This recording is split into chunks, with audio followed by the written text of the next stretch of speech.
There comes a moment in a survivor's life when the body speaks before the mind has words for it. A moment when the tension you've carried for years finally shows itself. Not as proof of how strong you were, but as the price you paid for growing up without safety. For some of us, that moment arrives quietly. A breath that shortens. A sensation that moves through the body before it makes sense in the mind. For others, it arrives all at once. A shift in the room, a voice that changes tone, a memory triggered by something small. Something that shouldn't have mattered but does. And all at once, the past you thought you outgrew is standing right in front of you, asking to be acknowledged. I spent years believing that if I was calm enough, gentle enough, controlled enough, I could rewrite my story without ever turning around to look at it. I thought peace was something you built with silence, something you earned by being careful, by being vigilant, by being the version of yourself that made everyone else comfortable. I believed that if I removed the chaos on the outside, the inside would eventually follow. But the body doesn't work like that. Healing doesn't work like that. And the past doesn't disappear just because you refuse to revisit it. This is Born Tired, where survival meets healing. A podcast for those of us who grew up in survival mode but are ready to heal and speak our truth. I'm Irene, a cycle breaker learning what peace feels like after years of survival. Every episode is an invitation to rest inside your truth, to feel seen, and to remember you were never alone. This is what it sounds like when silence finally breaks. Before we begin, I want to share a gentle reminder. This episode includes stories and reflections about domestic violence, childhood trauma, and abuse. Please listen in a way that feels safe for you. If at any point you need to pause, honor that. Your well-being matters more than finishing the episode. If you or someone you know is in danger or needs support, you can reach out to the National Domestic Violence Hotline at 1-800-799-7233 or visit thehotline.org for free. Confidential help is available 24 hours a day. And if you're listening from outside the U.S., you can find international hotlines and local resources at findahelpline.com. You are not alone. Take care of yourself while you listen. There's a kind of strength people don't talk about. The strength it takes to unlearn the survival strategies that once kept you alive. The strength it takes to admit that protection is not the same thing as peace. That hypervigilance is not intuition. That silence is not softness. And that the things you thought were keeping you safe were also keeping you from ever truly resting. Cycle breakers feel this before anyone else. Truth tellers feel it too. The ones who grew up reading danger in the smallest shift of tone, who learned to anticipate storms before they arrived, who carried the emotional weight of entire households before they ever understood what boundaries were. When you finally choose peace, not the performance of it, but the lived experience of it, it doesn't feel calm at first. It feels foreign, unsteady, lonely, because you're stepping into a life your nervous system has never known. And there's grief in that. There's loss. Not just for the childhood you didn't get, but for the version of you who believed she had to be unbreakable to be loved. The version of you who thought rest was a reward you earned, not a right you always had. This episode is about that moment. The moment when survival stops being your default setting and something softer begins to take place. The moment you realize the home you're trying to build isn't just for your children, it's for you too. And the moment you understand that breaking the cycle isn't about pretending the past never happened. It's about finally being able to face it without losing yourself inside it. And I didn't learn any of this in theory. I learned it in a house where silence was survival, where the truth was treated like rebellion, and where love and danger lived under the same roof. My body learned to confuse chaos with normal long before I had the language to explain it. And the moment I realized peace was in the world I grew up in was the moment I understood I'd have to build it myself. I was 16 the night my father strangled me. There was nothing that led up to it, no argument, no warning, nothing anyone could later point to as a reason. That's the part that still unsettles people when they hear it. There was no reason. Not that there would ever be a good reason to do that to someone. But I think as humans, we sometimes want to rationalize behavior that has no logic. We want to believe there's a reason, something that makes it make sense. But there isn't. There's no logical reasoning when it comes to this kind of behavior. It's not about reason. It's about control. And in that moment, he wanted to remind me how little control I had. It was a regular school day. After school, I worked a shift at one of those picture studio places that were popular in the late 90s. I came home. I was thinking about doing my homework. We had bunk beds in the room I shared with my younger sibling. I sat down on the bottom bunk to take my sneakers off, and he came in, drunk and already in a rage. He started screaming, words I don't even remember anymore. And before I could move, he grabbed the extension cord that was connected to the air conditioner, wrapped it around my neck, and started strangling me. My mother didn't try to pull him off. She just froze. And the truth is, I don't even remember how it stopped. I don't. Only that I was alive, and she never said a word. The next morning, I went to school like nothing happened. I hadn't slept. I had first period study hall. I put my books down, and I went to the bathroom to splash water on my face. A friend from class was in the bathroom. She looked at me and she said, "What's that on your neck?" I didn't understand until she said, "Is that a hickey?" I turned to the mirror and I saw it. It was a dark bruise running across my throat where the cord had been. I laughed it off, made a joke, acted like it was nothing. Because back then, telling the truth never made things better. It only made things worse. When I got home from school, everything hit me. I yelled at both my parents, showed them what he had done to me. My father was sober by then, sitting like nothing had happened. Neither of them said a word. Not an apology, not an ounce of acknowledgement, just silence. And that silence, it was its own kind of violence. For the next month, I didn't speak to him. But he never spoke to me either. Just pretended it didn't happen. And that's how abuse stays alive, through denial. Every time I tried to name what happened, I became the problem. My mother would tell me, "Why do you have to make things worse?" She wanted me to follow her lead. Stay quiet, stay small, hope he stopped. But he never stopped. For 2 months, I wore turtlenecks to hide the bruise. Every morning, I covered it up before I faced the world, pretending everything was fine, while a mark across my throat told a story nobody was ready to hear. Silence didn't protect us. It protected him. And in that house, truth was treated like rebellion. My voice was the threat, not his violence. Around the same time, I remember another moment that will never leave me. He was in one of his drunken rages again, yelling. This time it was at my sibling. It caught me off guard because he never let it out on them. Within minutes, he caught himself. And right there in front of us, with tears in his eyes, he apologized to my sibling. He apologized. It was like being in the Twilight Zone. Proof that he knew exactly what he was doing and who he was doing it to. Years later, I found myself back in that same house. Only this time, I wasn't 16. I was an adult with 2 small children of my own. And part of me still hoped maybe things would be different. That time might have softened him. That maybe somehow he changed. But alcohol has a way of waking old ghosts. He was drunk again, pacing, muttering, building himself up into a rage. And it started with words. He told me I thought I was better than him, that I was walking around like my shit didn't stink, and that he needed to bring me back to reality. All because I looked happy. Because I found peace he never learned how to create. A quiet life that wasn't built on fear. He saw peace and he took it as a threat. He saw me calm and he mistook it for superiority. And in his twisted way, he thought destroying that peace would make him powerful again.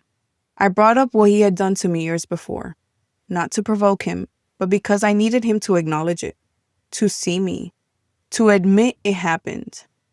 Instead, he tried to do it again. He came toward me, his face twisted with that same rage I'd known since childhood. Only this time, my young children were in the next room. After that day, I stopped talking to him for months. I couldn't look at him, I couldn't pretend. But silence in families like mine never lasts long. When my mother ended up in the hospital, I found myself speaking to him again. Not because I'd forgiven him, but because survival teaches you how to return to danger when the guilt is louder than the fear. For a long time, I thought that was just how families were, loud, unpredictable, everyone pretending the storm was normal. But when I became a mother, something in me started to shift. The same chaos I'd grown up in suddenly felt unbearable. I looked at my son and thought, it ends here. When he was born, I made a decision. I decided I wouldn't teach my children Spanish. It wasn't out of shame or rejection. It was protection. I didn't want them to understand my father, his tone, his rage, his unpredictability. I didn't want his words to reach them the way they reached me. So I built a wall made of language, hoping it could keep them safe. At the time, it felt like the only way to separate the world I came from the one I was trying to create. I wanted our home to sound different, to feel like peace, not survival. But peace is hard to build when part of you is still living in fear. So I lived in two worlds. In one, I was the mother, calm, gentle, doing everything to protect her children. In another, I was still the daughter, shrinking, bracing, trying to stay invisible. My father would yell at me for not teaching them Spanish. But he didn't understand. I wasn't rejecting my culture. I was rejecting the chaos that came with him. Looking back, I wish I had gotten no contact sooner and taught my kids Spanish. I wish I had trusted that peace doesn't have to mean hiding, because now my children feel the distance. The language I kept from them, out of protection, became its own kind of loss. They know the food, the music, the rhythm, but they don't know the words. I did what I could with what I had. For most of my life, I believed protection and peace were the same thing. If I could keep everyone calm, if I could create a home without shouting or fear, I thought that meant I had broken the cycle. But now I understand they live in different parts of the body. Protection comes from fear. It braces, it prepares, it guards. Peace comes from truth. It opens, it breathes, it allows. For years, I lived somewhere in between, building a home that looked calm on the outside while my body still carried the storm underneath. When I decided not to teach my children Spanish, it wasn't a rejection of my roots. It was the only way I knew to protect them from the voices that once terrified me. I didn't want them to recognize anger in a familiar tongue. I didn't want them to shrink the way I once did. There's a part of me that still grieves that decision. Not because it was wrong, but because it was made in fear. Trauma does that. It teaches you to choose safety before you even understand what safety truly feels like. When I look back, I don't see failure. I see a mother doing the best she could with the tools she had. Someone trying to build light in a language that had always been tied to darkness. Because real peace isn't created by distance, it's created by presence. By staying in the room with your truth without flinching at the sound of it. By learning to parent from softness instead of silence. By realizing your children don't need you to erase the past. They need you to be honest about it. Because the moment we name what hurt us, we stop passing it down. Telling the truth about fear, about protection, about regret. It gives our children permission to live without carrying it. I used to think breaking the cycle meant never looking back. Now I see it's the opposite. It's turning toward what happened with compassion and saying, this ends with me. My children may not speak the language I grew up with, but they are fluent in something I never was, safety. And that is a language I always wanted them to know. When I look at the home I've built now, I see the traces of every version of me that made it possible. The daughter who learned to read danger in silence. The teenager who mistook survival for strength. The young mother who promised her children would never know that fear. And the woman I am now, learning that peace isn't something you hide behind. It's something you grow into, one truth at a time. Healing softens the memories you thought would always hurt. It lets you see your younger self not as reckless or naive, but as someone rewriting a story she was still learning to understand. For a long time, I believed healing meant erasing the past, cutting it clean, starting over. Now I know it's about weaving it in, about giving even the unbearable moments a place to rest. I used to question every decision I made as a mother, replaying moments, wondering if I had protected too much or not enough, thinking about the language I withheld, how I traded words for calm. But when I see the way my children laugh unrestricted, the way they move through the world without flinching, I realize I gave them something I was still learning to give myself: safety. The kind that doesn't disappear when a voice gets loud. Breaking cycles doesn't mean doing everything right. It means doing things with awareness. Softness where there used to be fear. Honesty where there used to be silence. It's teaching your nervous system that love doesn't have to be earned. It's learning that boundaries can coexist with compassion, that distance can still hold love, and that choosing your peace isn't abandonment, it's self-recognition. I think about my children's future sometimes, how they'll carry pieces of me into their stories. Maybe they'll notice the places where I hesitated, the choices that came from fear, the words I didn't yet know how to say, and I hope they understand. Every one of those decisions was a love letter written in the only language I had at the time. I hope they forgive the silence I once used as protection and feel the love that lived inside it. Because motherhood is a conversation that continues long after the words are spoken. I used to believe peace meant never feeling the past again. Now I see it differently. Peace is remembering without reliving. It's visiting the places that once hurt you and staying rooted in yourself. It's teaching your body that calm is not danger, that quiet isn't the buildup before the storm. It's realizing you can put your guard down and still be safe. These days, peace looks like ordinary things.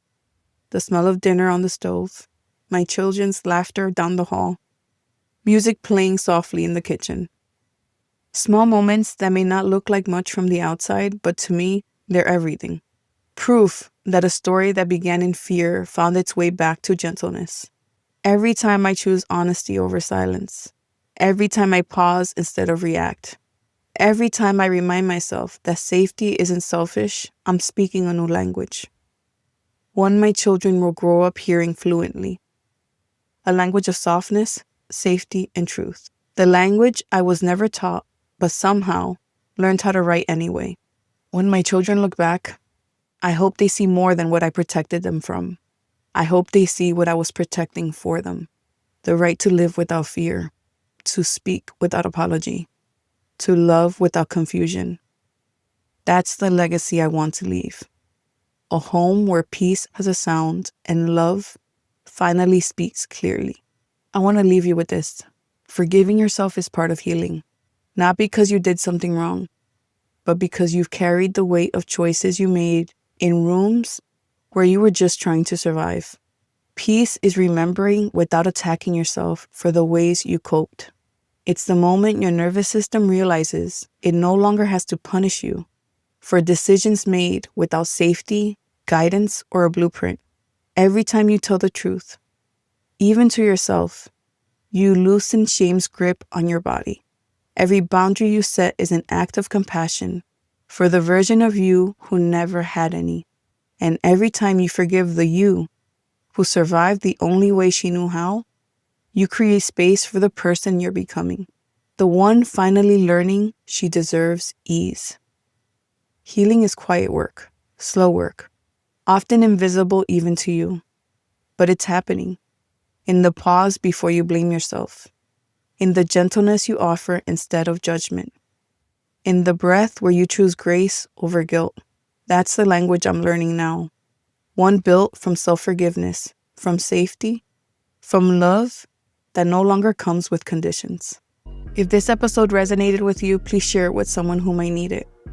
And take a moment to leave a review wherever you listen. Your review helps more people find the podcast and reminds others that they are not alone. Don't forget to subscribe or follow the show so you never miss an episode. If you'd like to connect beyond the podcast, you can find me on Instagram and TikTok at Born Tired Podcast. I'd love to hear what resonated with you. And if you'd like to support the podcast, there's a link there to buy me a coffee. Thank you for being here, for listening with an open heart. Most of all, remember this. Your story matters, your voice matters, and you are not alone.